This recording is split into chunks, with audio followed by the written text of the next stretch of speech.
Sir basically ये suit है, suit for declaration, justification of marriage, recovery of dower and इद्दत expenses and recovery of maintenance allowance for the plaintiff number 2 to 5। Basically sir इसमें हम from the defendant side से हैं। यहाँ पे मैंने ऑनरेबल कोर्ट को असिस्ट करना है। बेसिकली ये सूट है सर जस्टिफिकेशन ऑफ मैरिज का। यहाँ पे हमने जो सबसे पहले क्लेम लिया, यहाँ पे अपने रिटर्न स्टेटमेंट के अंदर हमने कहा कि ये सूट मेंटेनेबल ही नहीं है। हमने रिजेक्शन ऑफ प्लेंट का क्लेम लिया। मैंने सबसे पहले ऑनरेबल कोर्ट को असिस्ट करना है कि क्या रिजेक्शन ऑफ प्लेंट का जो क्लेम है वो लिया जा सकता है फैमिली केस में भी। 2024 YLR 2680। जी बिल्कुल, जब भी कोई भी प्लेंट आपकी टाइम बार्ड होगी या कोई भी क्लेम आपकी बार्ड बाय लॉ है या कोई भी ऐसा उसमें कॉज ऑफ एक्शन नहीं है या वो 711 का जो इंग्रेडिएंट्स हैं उसमें पूरी उतरती है तो उसको भी रिजेक्ट किया जा सकता है। 2024 YLR 2680 में ये चीज़ सर डिस्कस की गई कि उसको उस प्लेंट को रिजेक्ट कर दिया जाएगा। दूसरा सर जो मैंने ऑनरेबल कोर्ट को असिस्ट करना है यहाँ पे maintainability of justification of marriage के सूट के ऊपर करना है कि whether the suit of justification. और ऑनरेबल कोर्ट मेरे सिर्फ पॉइंट ऑफ डिटर्मिनेशन देख लें कि मैंने पॉइंट ऑफ डिटर्मिनेशन प्रॉपर बना दी है, उसमें बना के मैंने वहाँ पे बता दिया है कि जस्टिफिकेशन ऑफ मैरिज का सूट कैसे यहाँ पे मेंटेनेबल नहीं है। Whether the suit of justification of marriage is maintainable when it is admitted fact that nikah has been solemnized between the spouses and only one talaq has been pronounced and no divorce has been completely effected as no divorce registered certificate has been issued by the union council or not। 2021 YLR 43। Sir यहाँ पे basically ये suit है, इस suit के अंदर यहाँ पे disputed जो है वो तलाक डिस्प्यूटेड है कि क्या एक तलाक दी गई है या 3 तलाकें दी गई हैं। अगर ऑनरेबल कोर्ट सिर्फ उनकी प्लेंट मुलाजा फरमाए तो प्लेंट के साथ उन्होंने जो एग्रीमेंट जो वो बयान अल्फी लगाया उसमें भी सिंगल डाइवोर्स है। ठीक है, अब यहाँ पे ये है कि ये चीज़ यहाँ पे ये है करना है, ऑनरेबल कोर्ट ने जर्टेन करना है कि क्या एक तलाक हुई है या 3 तलाक हुई है। तो ये जस्टिफिकेशन ऑफ मैरिज का सूट नहीं है। जस्टिफिकेशन ऑफ मैरिज 2021 YLR 43 में डिफाइन की गई और उसमें बताया गया कि ये फॉल्स क्लेम है कि कोई एक बंदा किसी से दूसरे से मैरिज हो, उसकी मैरिज हो चुकी हो, तकजीब निकाह है, कि कोई बंदा ये फॉल्स एलिगेशन लगाए कि इस बंदे ये बंदा मुझ पर एलिगेशन लगा रहा है, कोई बंदा कोई फॉल्स एलिगेशन लगाए कि ये बंदा मेरे से शादीशुदा है या मेरी ये बीवी है या मेरा शौहर है, तो वहाँ पे जस्टिफिकेशन ऑफ मैरिज का सूट किया जाता है। और जस्टिफिकेशन ऑफ मैरिज का सूट वहाँ पे मेंटेनेबल होगा जहाँ पे निकाह डिस्प्यूटेड होगा, जहाँ पे तलाक डिस्प्यूटेड है। जहाँ पे तलाक डिस्प्यूटेड होगी वहाँ पे जस्टिफिकेशन ऑफ मैरिज का सूट नहीं होगा। 2021 YLR पेज नंबर 43। यहाँ पे मैं ऑनरेबल कोर्ट के सामने बेसिकली डेफिनेशन पढ़ना चाहूंगा जो ब्लैक लॉ डिक्शनरी में 2021 YLR 43 ने वहाँ पे कॉपी की और वहाँ पे दोबारा लिखी गई। The term justification of marriage according Black Law dictionary is false and actionable boasting और claiming that one is married to another. Sir false acquisition, कोई भी ऐसा फॉल्ट लगाई जाए, स्टेटमेंट लगाई जाए कि ये एक बंदा दूसरे से शादीशुदा है, ये हो सकता है, या मेरी शादी इससे हुई हुई है। An action against a person who falsely boasts of being a married to the complaint. Sir यहाँ पे मैरिज की बात हो रही है, यहाँ पे डिवोर्स की बात नहीं हो रही कि ये बंदा कोई ये कहे कि मेरी डिवोर्स हुई है या नहीं हुई। जहाँ पे निकाह डिस्प्यूटेड नहीं होगा, जहाँ पे निकाह डिस्प्यूटेड होगा वहाँ पे जस्टिफिकेशन ऑफ मैरिज आएगा। बट जहाँ पे तलाक डिस्प्यूटेड होगी तो सर ये case basically dissolution of marriage की तरफ जाता है या डिक्लेरेशन आ सकती है उस डिवोर्स की। अगर उस डिवोर्स में दिए तो डिवोर्स डीड की या डिवोर्स की डिक्लेरेशन जरूर मांगी जा सकती है। अगर डिवोर्स का मांगा जा सकता है कि उसको डिक्लेयर किया जाए कि हमारी डिवोर्स हो चुकी है, पर ये नहीं कहा जा सकता कि जस्टिफिकेशन ऑफ मैरिज यहाँ पे मेंटेनेबल होगी। जस्टिफिकेशन ऑफ मैरिज वहाँ पे मेंटेनेबल है जहाँ पे जो सूट जहाँ पे निकाह डिस्प्यूटेड है, जहाँ पे निकाह जहाँ पे तलाक डिस्प्यूटेड नहीं है। यहाँ अगर ऑनरेबल कोर्ट सिर्फ देखें तो यहाँ पे शादी हो चुकी है, एडमिटेड फैक्ट है कि शादी हुई, शादी होने के बाद 5 बच्चे भी हैं, उन्हीं 5 बच्चों की मेंटेनेंस भी इसी केस में साथ मांगी जा रही है। When justification of marriage is a cause of action which arises when a person falsely alleges that he or she is married to the petitioner and the remedy sought in a perpetual injunction against the respondent to seize the justification of marriage को define किया जा रहा है यहाँ पे sir के वो एक फॉल्स एलिगेशन है और ये बेसिकली एक इंजेक्शन लगाई जाती है कि उसको रोका जाए कि वो ऐसे क्लेम ना करे कि मेरी बीवी है या ये मेरा शोहर है। The cause is now uncommon, ठीक है। From the plain reading of the definition supra, it is clear that the kinds of dispute are vary basis of marriage। Sir basis of marriage पे होगा, ठीक है। परफॉर्मेंस ऑफ निकाह, claim and counter claim of basis is made could be made a subject of suit when the circumference of the suit is mainly revolves around the claim and counter claim of coexistence of the marriage or otherwise। Sir यहाँ पे सब कुछ जो existence होगी वो सिर्फ marriage के ऊपर होगी और पूरा केस आपका मैरिज के खिलाफ राउंड करेगा। यहाँ पे हमारा पूरा केस डिवोर्स के खिलाफ जा रहा है कि क्या एक डिवोर्स दी गई है या क्या 3 डिवोर्स दी गई हैं। यहाँ पे अगर ऑनरेबल कोर्ट वो बयान अल्फी सिर्फ मुलाजा फरमाए जो उन्होंने साथ लगाया, उस बयान अल्फी में सिंगल डिवोर्स का लगाया उन्होंने। अभी तक वो ये है कि डिवोर्स इफेक्टिव नहीं हुई अभी तक, या अगर डिवोर्स हो सकता है यहाँ पे डिवोर्स इफेक्टिव हो जाती है, इफेक्टिव के बाद अगर वो कोई ऐसा क्लेम करता तो फिर किया जा सकता था। अभी तक डिवोर्स इफेक्टिव नहीं है, वो बेसिकली चीजें जो है वहाँ पे ये जहाँ पे ये जस्टिफिकेशन ऑफ मैरिज का सूट मेंटेनेबल नहीं है।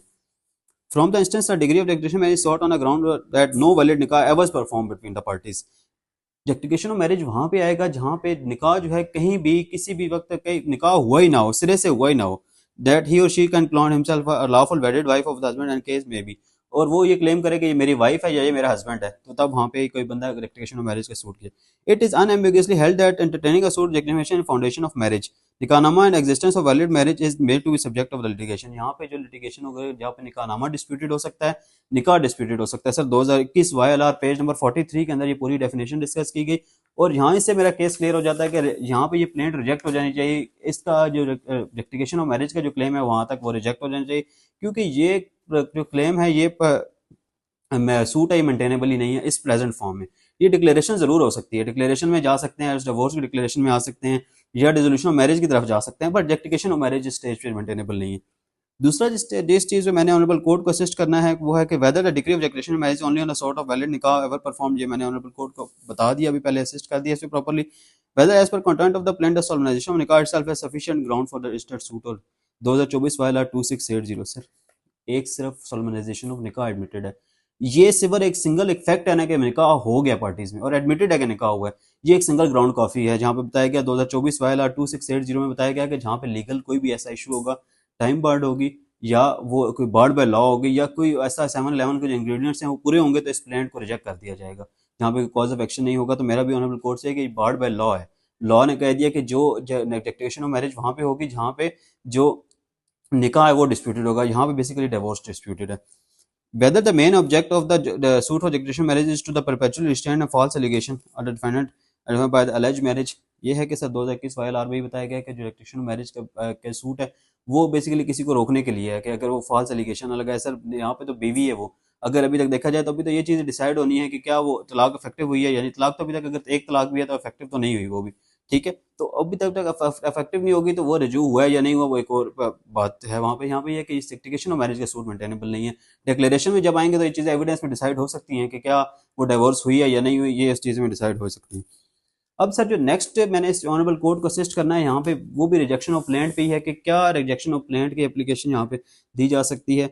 Whether the suit is maintainable in eye of law when the alleged claim of the plaintiff stands satisfied prior to the institution of the suit and she had already received all the dowry articles maintenance as per duly signed affidavit or not.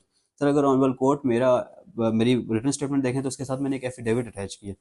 इस affidavit की original copy भी हमारे पास मौजूद है. Sir इसमें ये किया कि जो यहाँ पे प्लेंटिफ हैं इन्होंने कोर्ट आने से पहले तकरीबन 13 लाख रुपए की जो अमाउंट है वो रिसीव कर चुकी है, और उन्होंने क्लियरली लिखा है कि मैंने इसमें बच्चों का खर्चा, उसके अलावा मैंने इसमें जो मेरा डॉवर है डॉरी है ये चीज़ें मैंने सारी उसके मद में मैंने 13 लाख रुपए रिसीव कर चुका है. इसके बाद मेरा जो है यहाँ पे ये जो डिफेंडेंट है इसके साथ मेरा कोई लेन देन बाकी नहीं है. तो सर यहाँ पे कॉज ऑफ एक्शन ही नहीं है.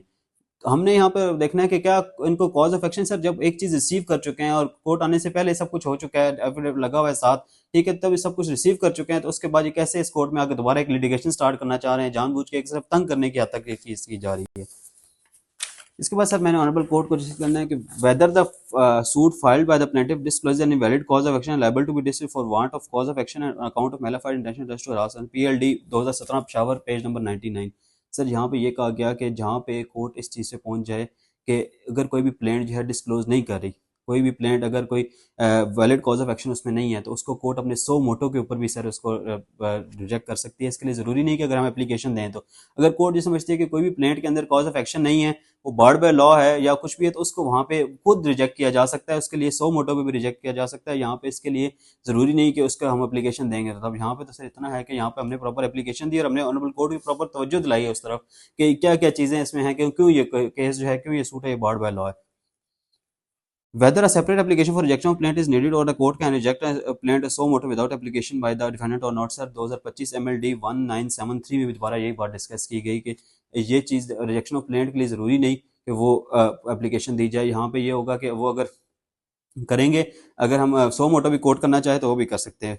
Whether as soon as the court comes to the conclusion that the barred by law and the plaintiff may straight away reject a relief of the defendant's litigation. 2023 CLC 1725. Sir जब court इस नतीजे पे पहुंच जाती है कि कोई भी जो कंक्लूजन में पहुंच जाती है कि सूट बार्ड बाय लॉ है और उसको प्लेंट उसको रिजेक्ट होना चाहिए तो उसको स्ट्रेट अवे रिजेक्ट कर देगी, और ये अगर देखेगी वेक्टेशियल लिटिगेशन तो कहीं नहीं स्टार्ट होना चाहिए। सर ये मेरा केस यही है कि यहाँ पे एक वेक्टेशियस लिटिगेशन की तरफ सर जाया जा रहा है, एक लंबी लिटिगेशन को खोला जा रहा है कि लिटिगेशन खुल जाए, execution of marriage sir maintainable ही नहीं है, और यहाँ पे यहाँ पे एग्जीक्यूशन ऑफ मैरिज का सर सूट लगा के एक पहले हो गई है, उसके बाद जो आप रिसीव कर चुके हैं सर अमाउंट, उसके बाद भी सर यहाँ पे आके दोबारा एक कोर्ट में केस है, ठीक है।